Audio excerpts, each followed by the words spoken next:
Anybody relate to that song? Kind of like the vulnerability and the strength all in one song. Nice. Very nice. Feels cozy in here today, doesn't it? Yep. I feel like I should just invite you all to come into my living room. So Mother's Day, Pat's reading kind of set that up already. Mother's Day is for some people an amazing thing. Some people have amazing mothers. Some people were amazing mothers. Some people had not so good mother experiences. I've heard some really difficult stories at the hands of mothers. Some people are missing their mothers terribly because they're far away or because they've passed away. Some people are mothers who are men. Some people who have fur babies. So many different experiences of mothers. So I feel like every year I need to say that. Especially for those of you who are newer, who might be thinking, now everyone's going to be going, mothers, how great, and I didn't have that experience. I want every single kind of mother relationship to be acknowledged. Yours was what it was. Wonderful or not so wonderful. If you can just acknowledge it, hold it close to your heart. For those of you who are missing your moms, hold them close to your heart. Just hold it all tenderly, because it's life. It's life. Sometimes it feels amazing, and sometimes it doesn't. It's life. I could probably go off on just that, based on our conversation this morning. Alright, so what I'm really going to go, after we acknowledge just Happy Mother's Day to everybody, whatever that means to you, I'm going to put more of my energy into the feminine aspect of life and praise of the feminine. Feminine. And praise of the feminine. What does feminine mean? Let's start with cultural norms, societal norms.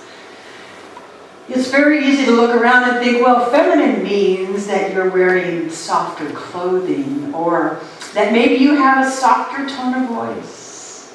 Are you aware that feminine in our culture also really is very related to pretty? This part right here is to kind of pop your mind open and say, whoa. Women who are considered pretty are considered more feminine than women who aren't considered pretty. If you've never heard that idea before, or if you're a man who's going, whoa, it's kind of a sad commentary.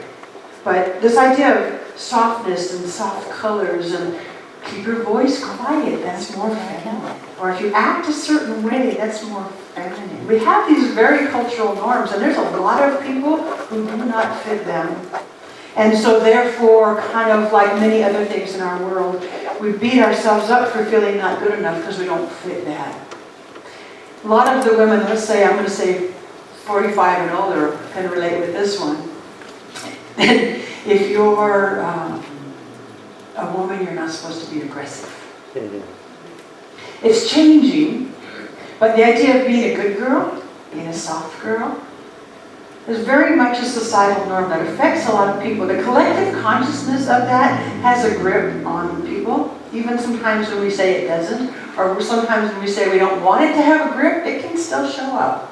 And maybe none of you in my age bracket are feeling that way, but when I start to look around, I can be aware of it.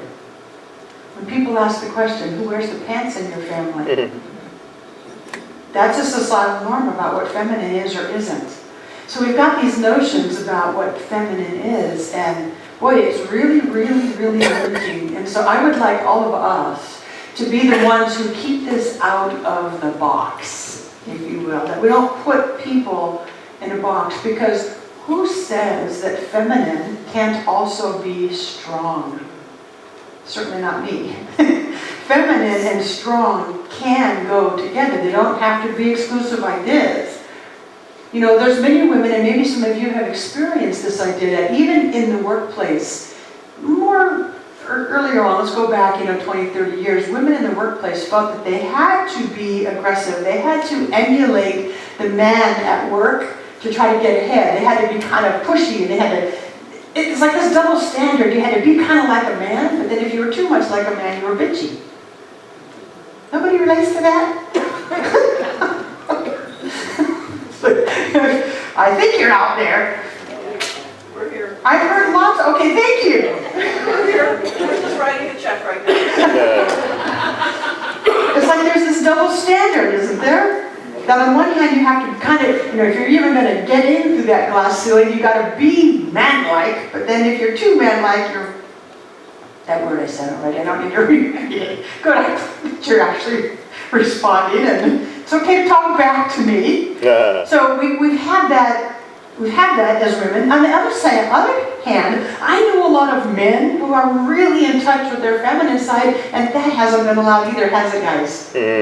It's all changing, thank goodness, but it still needs more change. We're working on changing it. If you're a man who knows very much your motherly, tender, nurturing, feminine side of you, let that shine out as a guy who is both soft and strong. Because that's what I want us to understand, is that they go together. It's like in the Taoist teaching of the yin yang. The symbol, it's round and it has like this, and one side's black and one side's white. Yes? Yes.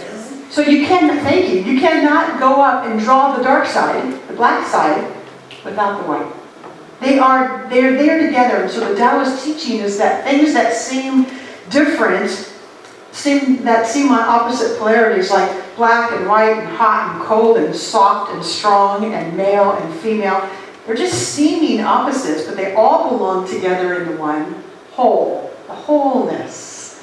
Okay, so we don't have this in that box and this in that box, but these things all work together. Soft and strong work together.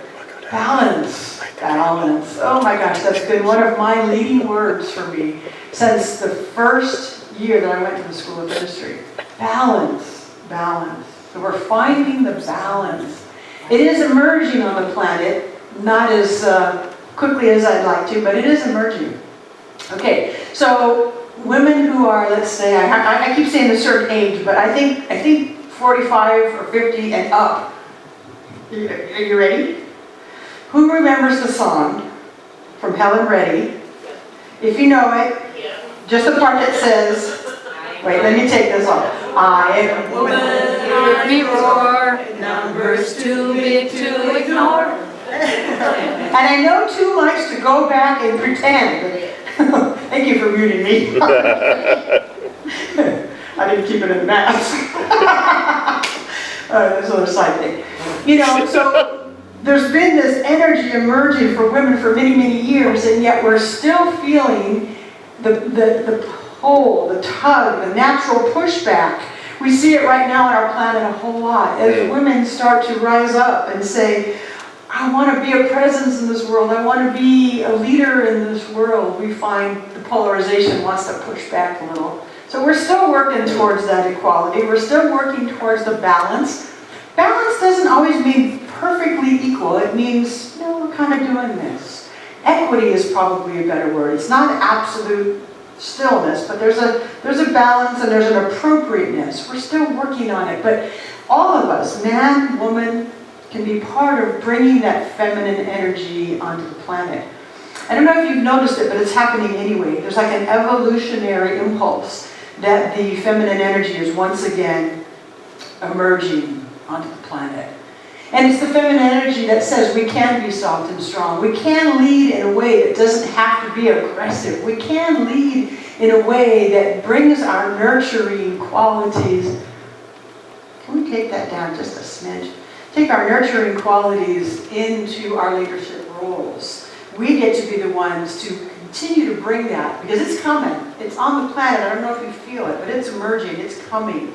And we need to be still part of the people who bring that forward. I guess we don't need to, but I'd like us to be the people who help that emerge and help that continue to evolve. We don't need to be afraid of that. And I think that's what the pushback is about. What's going to happen if women take over? Well, women aren't going to take over. We're just looking for the balance. So let's be part of that. Letting that soft, strong, balanced, yin-yang energy be part of the one.